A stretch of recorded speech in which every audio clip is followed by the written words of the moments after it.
শেখ হাসিনার বাড়াবাড়িতে দ্বিতীয়বার মৃত্যু হয়েছে বঙ্গবন্ধু শেখ মুজিবুর রহমানের। বিশ্লেষকরা বলছেন, ছাত্র জনতার অভ্যুত্থানে শুধু আওয়ামী লীগের পতনই হয়নি, বরং আক্রমণের শিকার হয়েছেন শেখ মুজিবও, যার দায় এককভাবে শেখ হাসিনার। কারণ ক্ষমতায় থাকাকালীন শেখ মুজিবকে সামনে রেখেই তিনি সব ধরনের অপকর্ম করেছেন। সময় কি সবকিছু বদলে দেয়, নাকি ঘটনা পরম্পরা কিংবা পারিপার্শ্বিকতা সময়কেই বদলে দেয়? সাথে রেখে যায় বহু প্রশ্ন।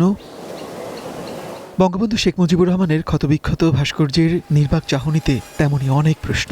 কেনই করুণ পরিণতি? এখনও নিয়ম করে 15ই অগাস্ট আসে। 75-এর যে দিনে সপরিবারে নিহত হন বঙ্গবন্ধু শেখ মুজিবুর রহমান। আওয়ামী লীগ ক্ষমতায় থাকতে দিনটিকে রাষ্ট্রীয়ভাবে জাতীয় শোক দিবস হিসেবে পালন করা হতো। উড়ত কালো পতাকা, মনে মনে বাজত মাইক, শেখ মুজিবের সেই ভাষণ। কিন্তু 24-এর ছাত্র জনতার অভ্যুত্থানের পর পাল্টে যায় দৃশ্যপট। 15ই অগাস্ট ধানমন্ডি 32-এ নেই শোকের আবহ। স্বাধীনতা সংগ্রামের দল আওয়ামী লীগের কার্যক্রম নিষিদ্ধ। শোক পালনের জন্য কোথাও জড়ো হতেও পারছেন না দলটির নেতাকর্মীরা। স্বৈরশাসনের কারণে শেখ হাসিনার প্রতি মানুষের প্রচণ্ড ঘৃণা আছে, কিন্তু স্বাধীনতা সংগ্রামে অসামান্য অবদান রাখার পরও কেন শেখ মুজিবের প্রতি এই ঘৃণা? বিশ্লেষকরা বলছেন, দায়টা পুরোপুরি শেখ হাসিনার। কারণ আওয়ামী লীগ যতবারই ক্ষমতায় এসেছে ততবারই শেখ মুজিবকে সামনে রেখে সব অপকর্ম করেছে। আওয়ামী লীগ এবং গত 24 বছরের সরকারের নেতৃত্ব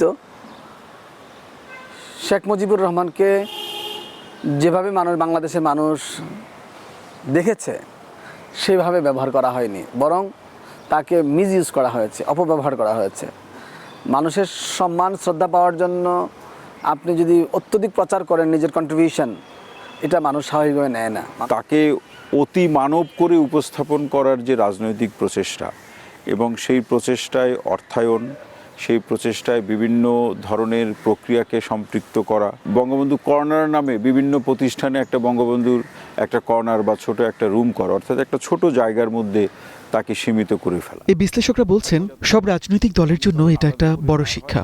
ইতিহাস কিংবা ইতিহাসের অর্জনকে কখনো দলীয় গণ্ডিতে আটকে ফেলা ঠিক নয়। দিন শেষে এমন চেষ্টা ভয়াবহ পরিণাম ডেকে আনে। বঙ্গবন্ধু শেখ মুজিবুর রহমান আর আওয়ামী লীগই তার উদাহরণ। আমাদের মুক্তিযুদ্ধের মধ্য দিয়ে যারা বিভিন্ন পর্যায়ে নেতৃত্ব দিয়েছেন, যারা ত্যাগ স্বীকার করেছেন স্বাধীনতার আগে কিংবা পরে, তারা কেউই ভুল ত্রুটির ঊর্ধ্বে নয়, কিন্তু তাদের ওই অবদানটুকুকে আমরা সম্মান জানাতে চাই, শ্রদ্ধা জানাতে চাই। যে কোনো আইকনিক ফিগারকেই রিয়েলিটি দিয়ে চেক করতে হবে, বাস্তবতার নিরিখে সে আসলে কোন জায়গায় আছে। যদি সে যে জায়গায় আছে মানুষের কাছে যদি আপনি সেভাবে উপস্থাপন করেন বা তার চেয়ে কম করে করেন, তাহলে মানুষ তাকে বেশিভাবে নেবে। এই অভিযোগও বেশ পুরনো যে শেখ মুজিবকে আওয়ামী লীগ আদর্শ হিসেবে গ্রহণ না করে তাকে পণ্য হিসেবে বিক্রি করেছে। আওয়ামী লীগ তথা শেখ হাসিনার এসব কর্মকাণ্ডের কারণেই প্রশ্নের মুখে পড়েছে শেখ মুজিবের অবদান। মনির মিল্লাত, ওয়ান নিউজ, ঢাকা।